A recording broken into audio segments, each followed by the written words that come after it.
I'd like to start my talk with a little story, and for a few minutes, forget that it's me, Loryne, on the stage. A few years ago, I was just another pretty face in a dusty window display. There were dozens of others just like me on that shelf, gazing emptily onto the street.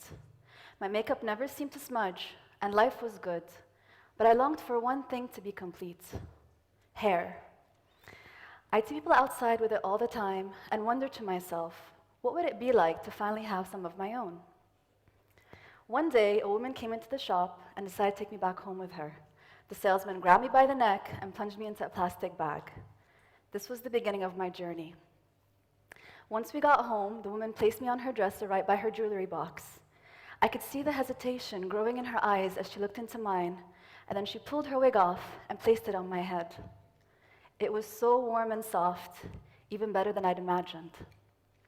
From then on, we started taking turns with the wig. She'd wear it during the day, and I'd wear it at night. And I made sure not to move at all, so it would stay perfectly in place for her to wear the next day. We developed a special bond through that wig, and hardly anyone saw her without it on, except for her family and me. Does that mean I'm family? I wish I could have told her that she still looked beautiful, even without it on. On certain days, when she was feeling especially lonely, she'd talk to me and share what she was going through. She knew I wouldn't tell anyone how sick she was really feeling. But after a while, things started to change. The wig was staying on my head longer and longer.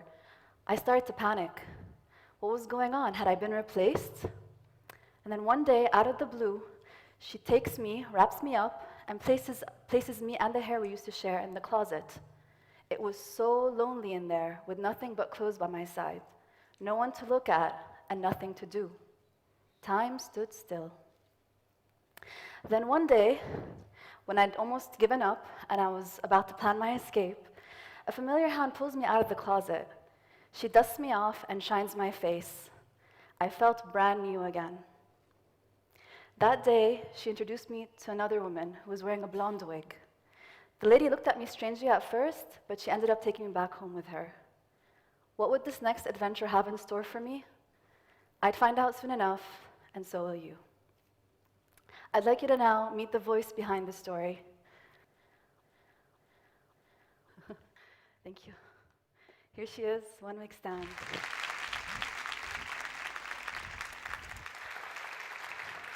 She was too shy to come on the stage, and who can blame her, so I read the story for her. I wrote the story in January 2010 as I launched Wig Stand, a blog that shares the stories of breast cancer survivors through the perspective of this very wig stand. And I'll be honest with you, when I first launched the project, I had no clear idea of what I was getting myself into, nor where it would lead. I just knew that it was something that I wanted to do and that could potentially make a difference. The Wig Stand had actually started its journey years before that, and not a lot of people know that. So in order to understand why I did this, I'm going to take you through that journey with me as well.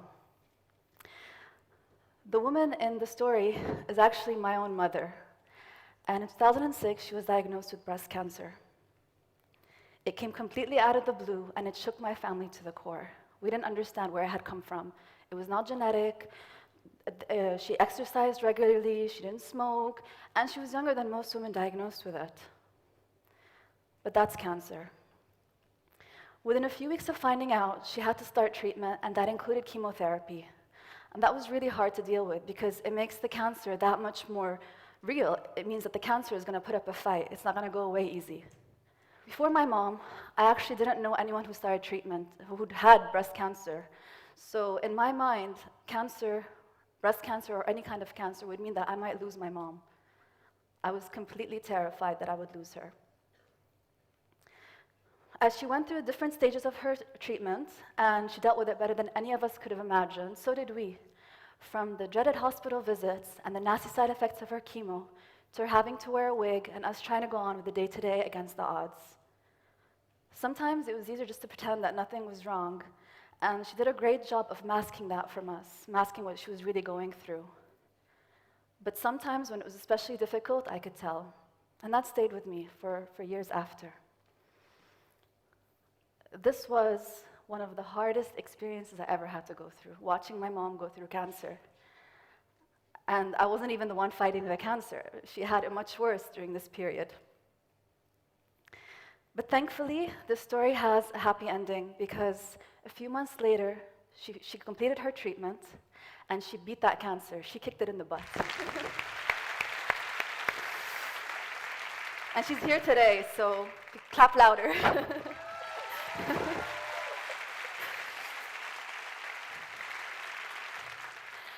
So by now you're probably wondering to yourself, where does this thing come in, the Wig Stand? After a few years, it'd been 4 years since my mom had finished her treatment, I asked her about it. Why would I ask? I remembered its presence during this phase in our life and was honestly just curious. I thought she'd perhaps packed it away, thrown it out, or returned it to the shop. It's a wig stand after all. But no, it turned out that she'd been passing her wig stand from woman to woman, a woman who she'd find out had breast cancer and who she was supporting through her own experience. Women who'd been complete strangers one day were now friends and connected through this mutual bond. And in a way, they were forming their own support network where there'd been none before. There was something really special there. And I noticed that that wig stand was unintentionally connecting all these women and their stories of battling cancer to each other. When I heard this, my first reaction was, one, this is pretty awesome, and two, that more women need to know about this. Because if more women knew about this, they wouldn't feel as alone in their own battles. And that support network would expand to inspire even more women. And who knows, they might get a few giggles here or there because, let's admit, a wig stand thinking and talking like a human could be pretty funny, and it would also lighten the mood in the face of something as serious as cancer. But most importantly, what the wig stand helped us with is that it allowed us to share the stories honestly, because cancer is still taboo in our part of the world. People still don't like talking about it. They still refer to it with names that avoid calling it cancer. So the wig stand would allow us to share these stories without showing the face of the women, nor revealing their names so that they would feel like they were vulnerable. The wig stand would do all the talking for them, and I would just take a photo of the wig on the wig stand to share with the post on the blog. It's been almost 3 years since I've launched the blog, and since then we've shared the stories of all these inspiring women who have battled breast cancer.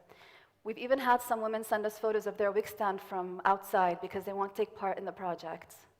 The wig stand, it spends the duration of the treatment by these women's side, and she only leaves when she knows they're okay. Earlier this year, one wig stand became an NGO. And who would have thought that this little wig stand would inspire such a big change? And the reason for this is because after spending time with these women and talking with them, I felt that there was still more we can do to help them. Last year, we co-organized the Bras for a Cause campaign, which you might have heard of, and we were able to collaborate with towns from across the region in designing bras, of course, but more importantly, mastectomy bras, which are really hard to find here and are quite costly. So we pooled all that talent together. We explained to them what it took to design a bra that would accommodate the needs of a survivor, and we were able to produce these bras and distribute them to women who needed them through the help of NGOs in the Middle East.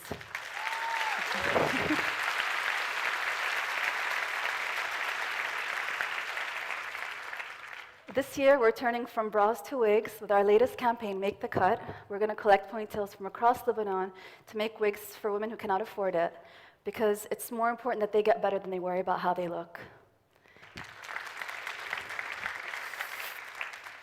It might seem like a small thing, bras and wigs, but you have no idea the impact it can have on a woman who's just gone through something as traumatizing as cancer treatment, and it's touched on their femininity so much. In retrospect, and in looking at my mom's experience and what that has taught me, at the time, I felt really helpless. I felt like there wasn't much I could do to help her, and I felt like that experience altogether was like a black mark in our lives. It was just something that we needed to move on and forget about. But I realized that I was thinking about it the wrong way, and I just needed to find my own voice. I needed to find an inspiration to get me to start. And it was actually happening right in front of me.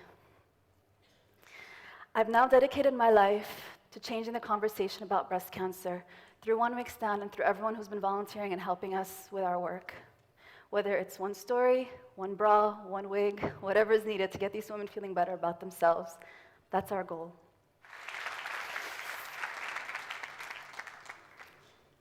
A few years ago, she was just another pretty face in a dusty window display. But today, she's become the voice of women who have battled cancer and who are battling it right now. She's joined them on their journeys, celebrated their victories, and been there through it all.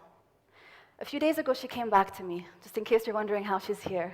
She had spent a few months with a woman who was going through treatment, and the woman is now better, her hair is growing out, and she no longer needs her. She's now looking for a new home and a new friend to accompany, to inspire and to support. And until such day that she's no longer needed, she will continue her journey. Thank you.